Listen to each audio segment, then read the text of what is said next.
இயேசு கிறிஸ்துவின் இனிய நாமத்தினாலே கிராமம் சதைக்கு குடும்பத்தின் சார்பாக இந்த கிராமிய நேரம் என்ற இந்த நிகழ்ச்சிக்கு உங்களை அன்போடு கூட வரவேற்கிறேன். அல்லேலூயா! நீங்கள் நல்லா இருக்கிறீங்களாங்க? ஆண்டவர் கட்டாயம் உங்களை ஆசீர்வதிக்கும்படி நான் ஜெபிக்கிறேன். நீங்கள் அனுப்பி வைக்கிற ஜெப குறிப்புகளுக்காக, நீங்கள் விரும்புகிற அற்புதம் உங்கள் வாழ்க்கையில் நடக்க வேண்டும் என்பதற்காக நாங்கள் அதிகமாக ஆண்டவருடைய சமூகத்தில் நானும் என்னுடைய ஊழியக்காரர்களும் ஜெபிக்கிறோம். எங்களுடைய கேம்பஸில் ஒவ்வொரு நாளும் காலை 10 மணிலேருந்து இரவு 10 மணி வரைக்கும் செயின் ப்ரேயர் இருக்குது, 1 மணி நேரம். இந்த செய்தியை கேட்குற நீங்கள், நானும் அந்த சங்கிலி தொடர் ஜெபத்தில் 1 மணி நேரம் டெய்லி இந்த 1 மணி நேரத்தில் நானும் சேர்ந்துக்கிறேன்னு சொன்னீங்கன்னா, எங்களோடு தொடர்பு கொள்ளுங்க. ஆன்லைனில் உங்களை நாங்கள் சேர்த்துக்கிறோம். அல்லேலூயா! 1 மணி நேரத்தில் சும்மா ஆரம்ப ஜெபம் இருக்கும். ஒரு 2 பாட்டு படிப்பாங்க, ஒரு வசனத்தை மாறி மாறி வாசிப்பாங்க. அப்படியே ஜெப குறிப்புகளுக்காக ஜெபித்து 1 மணி நேரம் முடியும். நீங்கள் யாராக இருந்தாலும் சரி, எந்த மாநிலத்தில், எந்த மாவட்டத்தில், எந்த நாட்டில் இருந்தாலும் சரி, உங்களுக்கு கன்வீன்ஸான நேரத்தில் இந்திய நேரப்படி காலையில் 10 மணிலேருந்து இரவு 10 மணி வரைக்கும் எங்கள் ஜெபம் நடக்கும். ஒரு நாளைக்கு ஏதாவது ஒரு மணி நேரம் ஜெபக்குழுக்களை நான் ஜாயின் பண்ணிக்கிறேன்னு சொல்கிறவங்க தாராளமாக எங்கள் கூட நீங்கள் சேர்ந்துக்கிறலாம். அல்லேலூயா! ஆண்டவர் பெரிய காரியங்களை கட்டாயம் செய்வார். இன்னும் உங்களுடைய ஜெபங்கள் எங்களுக்கு தேவை. பரிந்து பேசும் மிஸ்டரி அப்படின்னு எங்கள் ஊழியத்தில் ஒரு பெரிய ஒரு திட்டத்தை ஆண்டு கொடுத்துருக்கிறார். என்ன செய்யணும் பிரதர்? அது என்ன பரிந்து பேசும் மிஸ்டரி? நாங்கள் முழு நேர மிஸ்டரிகள், பகுதி நேர மிஸ்டரிகள், 1 மணி நேர மிஸ்டரிகள், லே மிஸ்டரி, வேலை பார்த்துக்கிட்டே ஊழியம் செய்கிறவங்களுக்கு லே மிஸ்டரிகள், டியூஷன் மிஸ்டரின்னு சொல்லுவோம். அல்லேலூயா! நீங்கள் இந்த செய்தியை கேட்குற நீங்கள் ஏதாவது ஒரு கிராமத்தில் இருக்கீங்களா? உங்களுக்கு சொந்த வீடு இருக்குதா? உங்கள் வீட்டில் உங்கள் தெருவில் இருக்கிற 12 பிள்ளைகளை உங்கள் வீட்டுக்கு 1 மணி நேரமோ 2 மணி நேரமோ கூட்டு வச்சு அவங்களுக்கு 6 மணி ஜெபம் பண்ணி முடிங்க. இடைப்பட்ட நேரங்களில் அவங்களுக்கு தேவையான பாட புஸ்தகத்தில் உள்ள ஹோம்ஒர்க் பண்ணுறதுல அவங்களுக்கு ஏதாவது தெரியாத சொல்லிக் கொடுக்க நீங்கள் உதவி செய்யுங்கன்னா, மாதந்தோறும் உங்களுக்கு சின்ன உதவித்தொகை கொடுக்குறோம். உங்களுக்கு பேர் என்ன தெரியுமா? Tuition missionary. 12 பேரை உங்கள் வீட்டில் சேர்த்திங்கன்னா என்கிட்ட சொல்லுங்கள். உங்களுக்கு நான் மாதந்தோறும் உதவித்தொகை கொடுக்குறேன். உங்களுக்காக ஜெபம் பண்ணுவேன். ஆண்டவர் உங்களை பிளஸ் பண்ணுவார். அல்லேலூயா! எத்தனையோ விதமான மிஸ்டரிகள் இருக்காங்க. இப்போ நான் உங்களுக்கு சொல்கிறது பரிந்து பேசும் மிஸ்டரி. அப்படின்னா என்ன?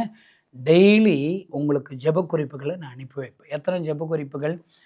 ஒரு 12 ஜெப குறிப்புகள் உங்களுக்கு அனுப்பி வைப்பேன். தேசத்திற்கு, உலக நாட்டுக்கு, இந்தியாவில் உள்ள முக்கியமான பிரச்சனை மையத்து, கிராமங்களுக்கு, ஊழியக்காரர்களுக்கு, எங்களுடைய இலக்குகளுக்கு எல்லாம் சேர்ந்து டெய்லி குறைஞ்சது ஒரு 12 ஜெப குறிப்புகள் அனுப்பி வைப்பேன். ஒரு ஜெப குறிப்புக்கு 1 நிமிஷமோ உங்களால் முடிஞ்சது நீங்கள் ஜெபிக்கணும்.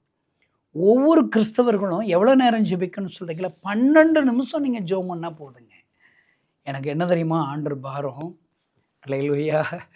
ஒரு 120 பேர்கள், ஒரு மாவட்டத்துக்கு 120 பேர் பரிந்து பேசும் மிஸ்டரியாக தன்னை ஒப்பு கொடுத்துட்டா போதும்.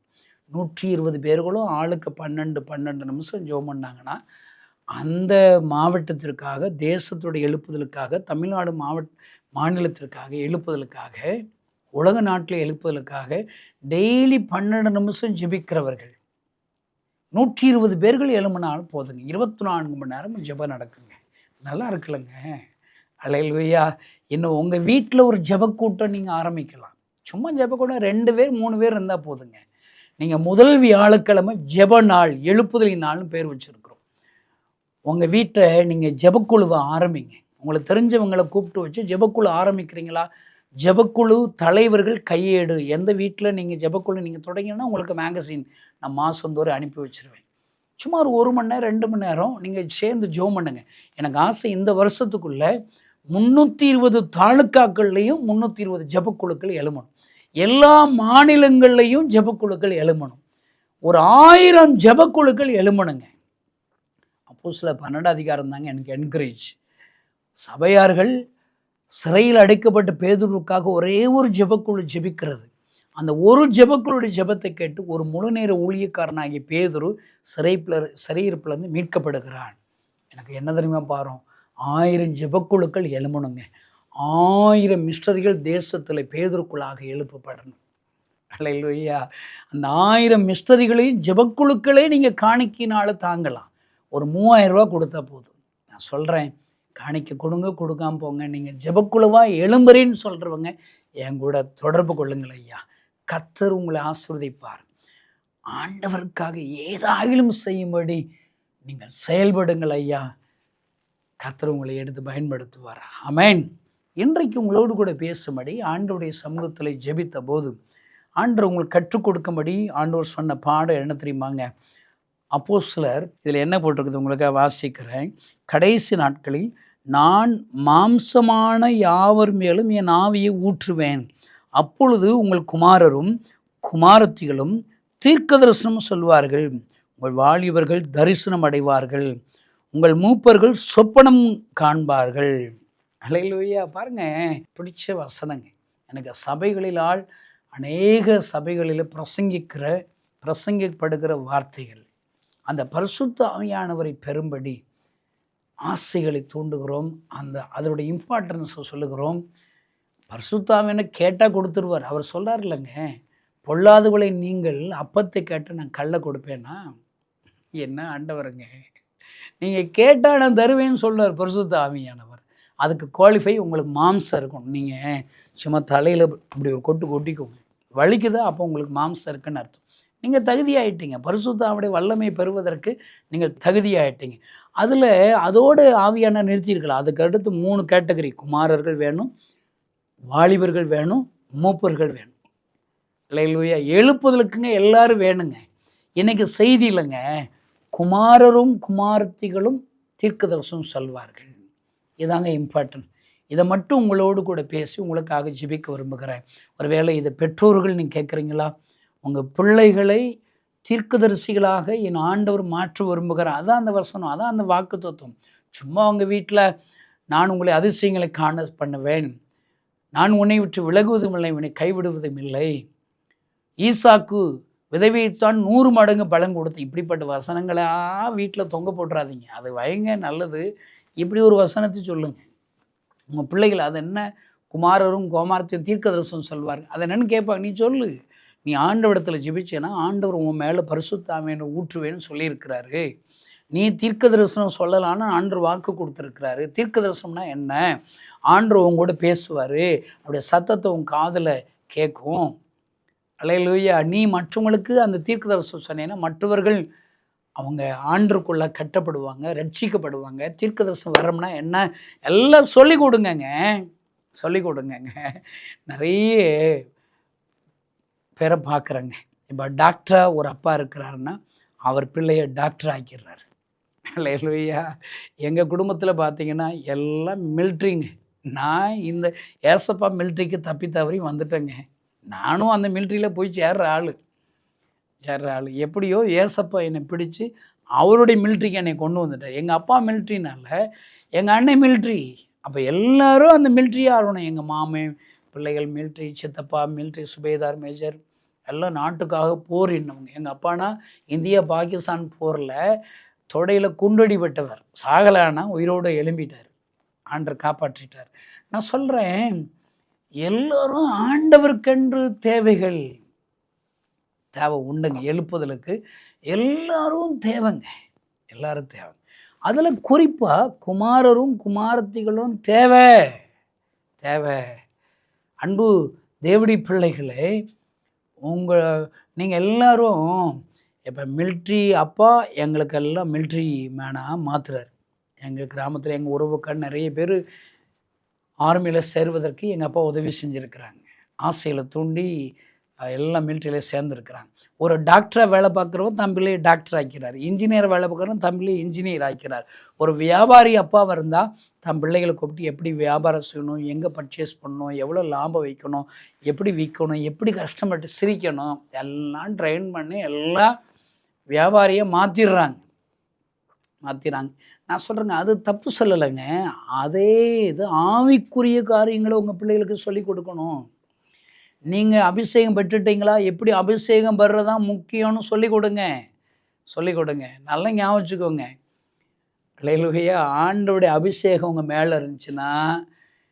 நீங்கள் பிரயாசப்படாமலேயே அற்புதங்கள் உங்கள் வியாபாரத்தில் ஆசீர்வாதம், உங்களுடைய ஊழியத்தில் ஆசீர்வாதம் வருங்க.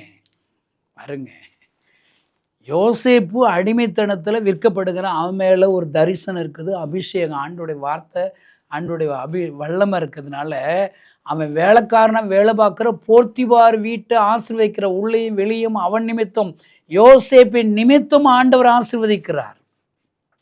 அந்த அபிஷேகத்தின் வல்லமை எங்கே இருந்தாலும் ஆசீர்வதிப்பார். இப்போ எலிசா மேலே ஆண்டோடைய அபிஷேகம் இருக்குது.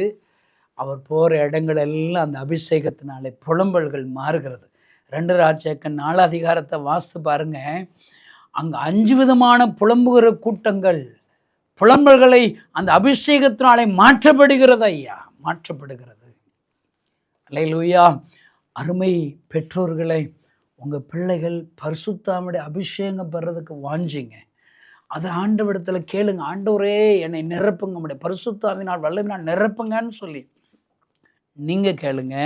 அவங்க கேட்கணும்னு சொல்லி அவங்களுக்கு கற்றுக் கொடுங்கங்க.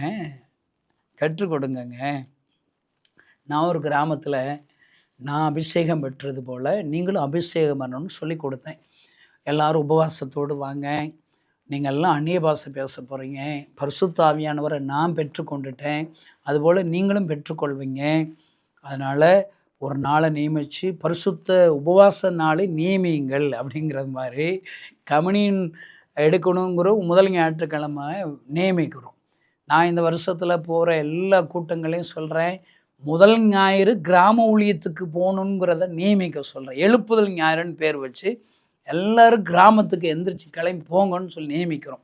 அதுபோல் அந்த கிராமத்து பிள்ளைகளுக்கு சும்மா ஒரு 10-17 பிள்ளைகள் குட்டி வாண்டுகளாக எல்லோரும் பரிசுத்த ஆவியானவரை நியமிக்கிற நாள் அன்றைக்கி உபவாசத்தோடு வாங்க, எல்லாம் கரெக்டாக வந்துடும்னு சொல்லி அவங்கள கூட்டி வச்சேன். பாருங்கள், என்ன செய்யணும்? பரிசுத்த ஆவியுடைய அபிஷேகம் பெறுகிற கூட்டம் என்ன செய்யணும்? ஆரம்பிச்சோம் பண்ணணும். நான் பேனா வச்சுட்டு எழுதிக்கிட்டேன். அடுத்து ஒரு 2-3 பாட்டு பாடணும். அடுத்து கொஞ்சம் நேரம் ஒர்ஷிப் பண்ணி அடுத்து உட்கார வச்சு பரிசுத்த ஆவியுடையன்னா என்ன அவங்களுக்கு விளக்க சொல்லணும். பாயிண்ட் 1 2 3 4 5 எனக்கு ஒரு பாயிண்ட் சொல்லி கொடுத்துட்டு, அடுத்து இந்த பரிசுத்த ஆவியானவருடைய யார், அவர்னா என்ன, அவரால் என்ன செய்ய முடியும், பெற்ற என்ன அற்புதம் செய்ய முடியும், அவர் உனக்குள்ளே வந்து பாவத்தை குறித்து நீதியை குறித்து கண்டித்து உணர்த்துவார், எல்லாவற்றையும் நினைப்பூட்டுவார், எல்லாம் விளக்க சொல்லி அந்த வாஞ்சிகளை தூண்டி அடுத்து ஜெபிக்கணும். இப்பொழுது அந்த பரிசுத்த ஆவியுடைய வல்லமை நம்மை நிரப்ப போகிறது.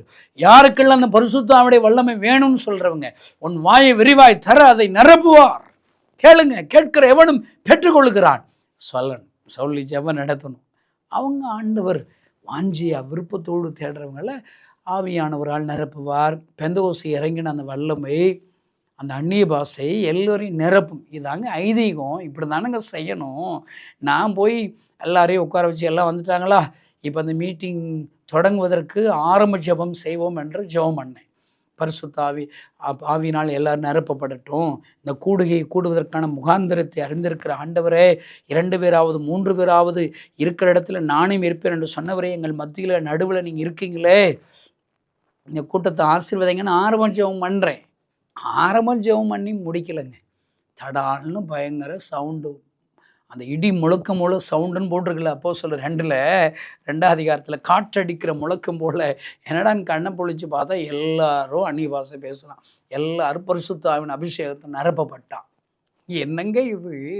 ஒரு ரூல்ஸ் வேண்டாம். நான் சொல்கிறேன், உனக்கு எனக்கு தான் ரூல்ஸ். பரிசுத்த ஆவியானவருக்கு ரூல்ஸே கிடையாது. அவர் இப்படி தான் செயல்படுவான்னு ரூல்குள்ளே நீங்கள் அடக்கி வச்சிங்கன்னா உங்கள் சபையில் அற்புதம் நடக்காது. அவர் ஃப்ரீயாக விட்டுறணும். அவர் என்ன சொல்கிறாரோ செய்வார். அவர் திடீர்னு மோசே கொண்டு சிவந்த சமுத்திரத்தை 2 பிளக்கணும்னா அவர் கையில் இருக்கிற கோலை எடுத்து நீட்ட சொல்லிடுவார், அது 2 பிளந்துடும். அதே இது யோசுவா காலத்தில் வேற, அவர் வாட்டுக்கு நம்ம எஜமான் கோலை எடுத்து நீட்டினதுனால தான் சிவந்த சமுத்திரம் 2 பதினஞ்சு யோசுவா கோல் எடுத்து நீட்டினார்னா அங்கே அற்புதம் நடக்காது, முட்டிக்கிற வண்டி தான். எனக்கு நிறைய கிறிஸ்தவங்க ஏன் இன்னைக்கு அந்த அற்புதம் நடக்கலைன்னு முட்டிக்கிறான். நான் சொல்கிறேன், ஒவ்வொரு பிளான் பண்ணுவார். நீ அவரை ஒரு ரூல்குள்ளே அடக்க முடியாது. நான் அடிக்கடி சொல்லுவேன், பரிசுத்த ஆவியானவரால் பயன்படுத்தப்படுவது, வரங்களை பெறுவது என்பது உப்பு மூட்டை கிடையாது. ஏன்னா அந்த காலத்தில் பரிசுத்த ஆவியானவர் ஒரு ஃபெல்லோஷிப் இருக்குது, அதில் நீ வந்தீங்கன்னா நீ எங்கேயோ போயிருவ, உலகத்தை கலக்கிறவங்களாம் மாறிடுவேன்னு சொல்லி அந்த கூட்டத்தில் அவங்க அப்ளிகேஷன் போட்டு எடுக்க மாட்டாங்க. நல்லா செபிச்சு ஆண்டவர் சொன்னால் தான் எடுப்பாங்க. அப்படி எனக்கு ஒன்றும் தெரியல. இங்கே பைபிள் வேறு மாதிரி போட்டிருக்கு. மாம்சமான யாவர் மேலேயும் ஆவி ஊற்றுவேன்னு போட்டிருக்கு. ஊழியக்காரர்கள் தீர்க்கதரிசனம் சொல்லுவாருன்னு போட்டிருக்குது. குமாரர் குமார் தீர்க்க அங்கே தீர்க்கதரிசன வரத்தை பெறுவது எப்படி, வரங்களை பெறுவது எப்படி, கோர்ஸ் 3 மாதம் கோர்ஸுங்கிறான், 10 நாள் கோர்ஸுங்கிறான். எனக்குலாம் அப்படியா அப்படிலாம் ஆசையாக போட்டேன். ஆனாங்க பைபிள் வேறு மாதிரி இருக்குதுங்க. ஆனால் எனக்கு தெரிஞ்சு இப்படிப்பட்ட கூட்டங்களில் பங்கு பெற்றவெல்லாம் சும்மா தான் சுற்றிக்கிட்டு இருக்கிறாங்க. நம்ம எந்த கூட்டத்திலையும் போன கிடையாது, எந்த கோர்ஸ்லையும் பெற்ற கிடையாது. ஆண்டவர் பைபிள் வசனம், அந்த வசனத்தை நம்பினேன், விசுவாசித்தேன், அதை ஆண்டவருடைய சமூகத்தில் காத்திருந்தோம். அந்த வேதத்தில் எழுதப்பட்ட அதே பரிசுத்தாவுடைய வல்லமை என்னை நிரப்பினது ஐயா. அன்பு சகோதரனே சோழ, நீ யாராக இருந்தாலும் சரி, உன்னை ஆண்டவர் நிரப்ப விரும்புகிறார். குறிப்பாக குமாரரும் குமாரத்திலும் தீர்க்கதரிசனம் சொல்லுவார்கள்.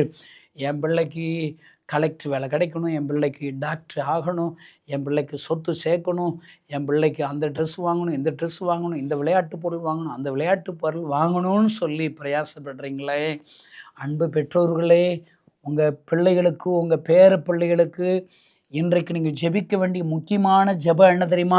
அப்போஸ்தலர் 2:17 என் பிள்ளைகள் வாழ்க்கையில் நடக்கணும், அந்த தீர்க்கதரிசன வார்த்தை நிறைவேறணும்னு சொல்லி நீ ஜெபிக்கணும்.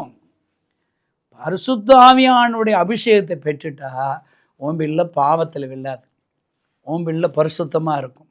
நீங்கள் இதை வாஞ்சிக்காமல், ஐயோ என் பிள்ளைக்கு சொத்து சேர்க்கணும், என் பிள்ளை நல்லா படிக்க வைக்கணும், என் பிள்ளை டாக்டர் ஆகணும், என் பிள்ளை இன்ஜினியர் ஆகணும், பயங்கர லட்சங்கள் சம்பாதிக்கப்படணும், இதுக்கு மட்டும் அழுது ஜெபம் பண்ணால் அந்த ஜெபம் கேட்கப்பட்டுரும்.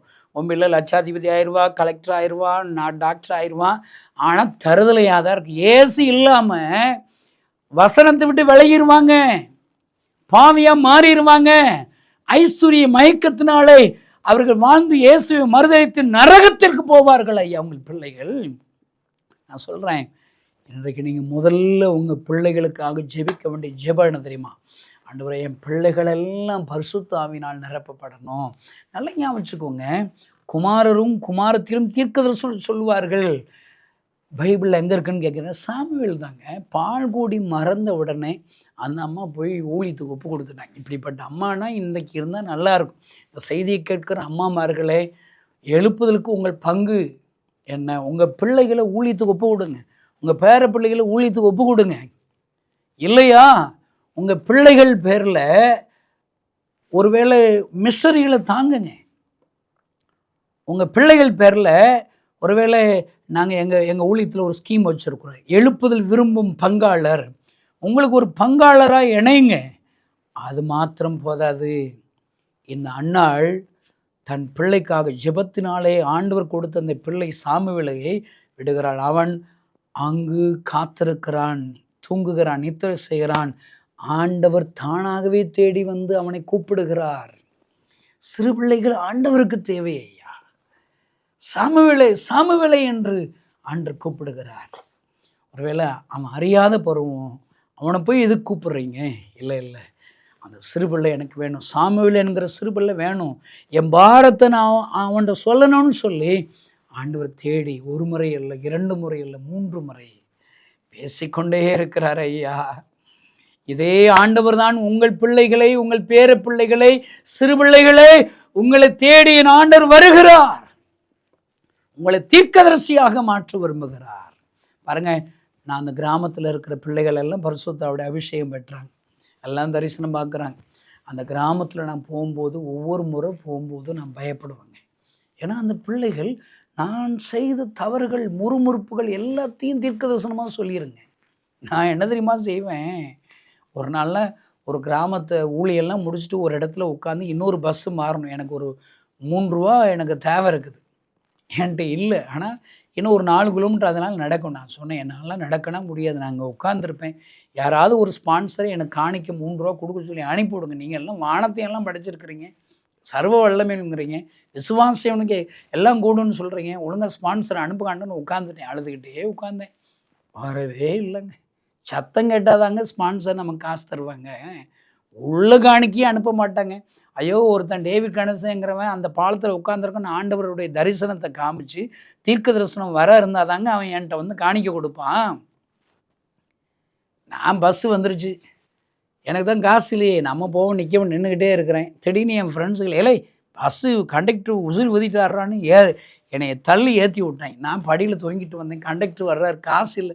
காசு எடுக்கிறாப்புல நடித்தா அவன் ஒருத்தன் சொன்னான், என் ஃப்ரெண்டு, கணேசா கீழே விழுந்துடாதரா, நான் உனக்கு காசு டிக்கெட் எடுக்கிறேன்னு சொன்னான்.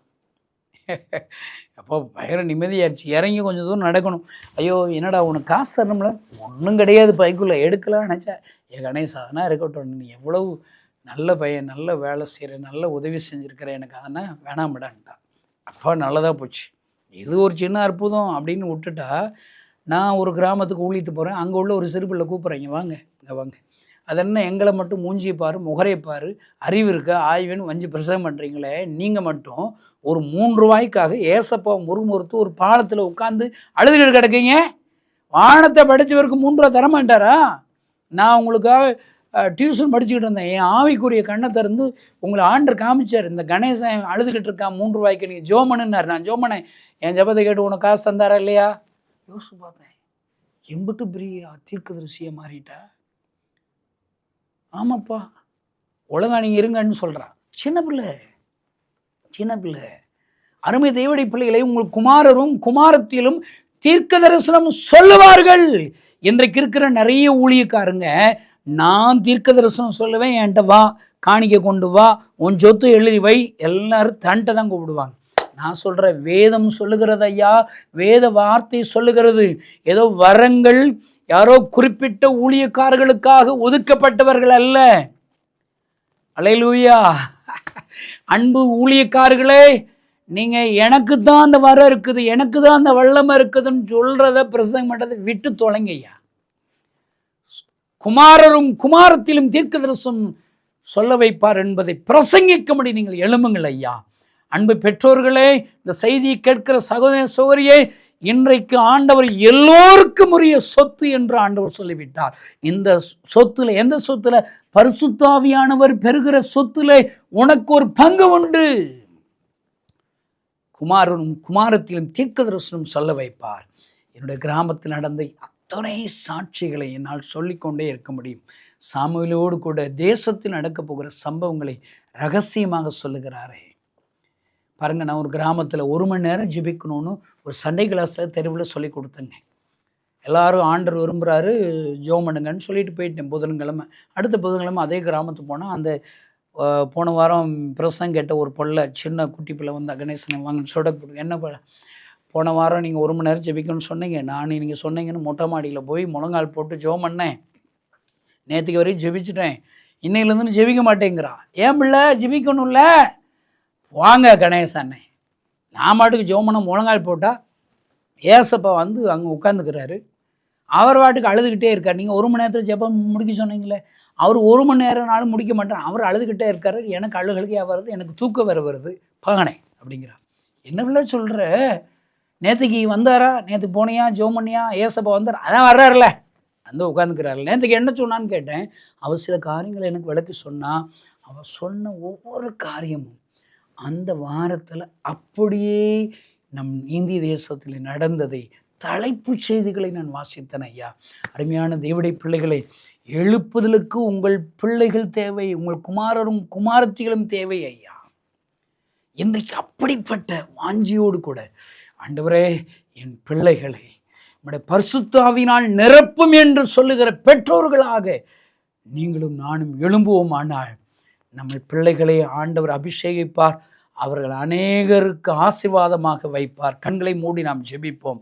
பரலோகத்தில் இருக்கிற எங்கள் அன்பு தகப்பனே, இந்த செய்தி கேட்கிற ஒவ்வொருவருக்காக நான் ஜெபிக்கிறேன். அவங்களுடைய மனதில் அந்த அப்போஸ்தலர் 2:17 ஆசைகள் வருவதாக. என் பிள்ளைக்கு சொத்து சேர்க்கணும், என் பிள்ளைய டாக்டர் ஆக்கணும், இன்ஜினியர் ஆக்கணும், அந்த ஆசைகளுக்காக நன்றி அப்பா. அதோட எல்லாவற்றுக்கும் மேலே பரிசுத்த ஆவியுடைய அபிஷேகத்தை என் பிள்ளை பெறணும்.